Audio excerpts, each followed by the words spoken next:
अस्सलाम वालेकुम जी। आज हम बात करेंगे शमा देखना। शमा अब इतनी तो यूज़ नहीं होती, बल्ब की भी आप ले सकते हैं, रोशनी भी ले सकते हैं इससे मुराद। लेकिन ज़्यादातर अगर आप शमा का मायना में लें तो घर में चिराग, घर में लाइटैन, घर में बल्ब, इस तरह की तमाम सूरतों को आप इसमें शामिल कर सकते हैं। इनकी ताबीरें देखते हैं, लेकिन उससे पहले मेरे चैनल को सब्सक्राइब करें ताकि अल्लाह ताला हम सबके हामी और नासिर हो, हमारे गुनाह कबीरा सगीरा को माफ़ फरमाए, हमें वहाँ से रिज़्क़ दे जहाँ से हमारा गुमान है और जहाँ से हमारा गुमान नहीं है।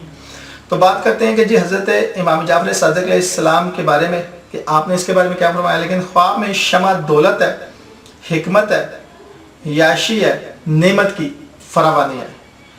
इमाम जाफ़र सादिक़ अलैहिस्सलाम फरमाते हैं कि शमा 14 वजह से है: बादशाह, काजी, फर्जंद, हुकूमत का रहना, सरदारी, शादी, कुंबा और औरत। घर में रोशन शमा करना, औरत बाजमाल से शादी करना, अगर शादीशुदा है तो ढेरों माल मिले। ये दोनों के लिए, मर्द और औरत के लिए, कि अगर औरत देखती है कि वो घर में शमा रोशन कर रही है तो उसको ऐसा शख्स मिलेगा जो खूबसूरत और मालदार होगा, और अगर आदमी देखे कि वो अपने घर में शमा रोशन कर रहा है तो उसको बाजमाल औरत मिलेगी। शमा उठाकर हाथ पे रखते ही गुल हो जाना औरत की मौत पे दलालत करता है। शमा की रोशनी में कमी इज्जत, आबरू, माल में कमी की दलील है। रोशन शमा हाथ पर रखना लड़का होने की दलील है अगर औरत हामला है और शमा बुझती है।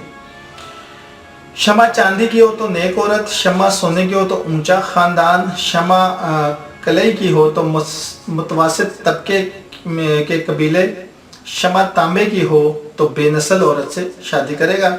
शमादान लोहे की हो तो मजबूत औरत, और शमादान मिट्टी की हो तो आम औरत से शादी करेगा। वीडियो अच्छी लगे तो लाइक एंड शेयर कीजिएगा और चैनल को सब्सक्राइब। शुक्रिया।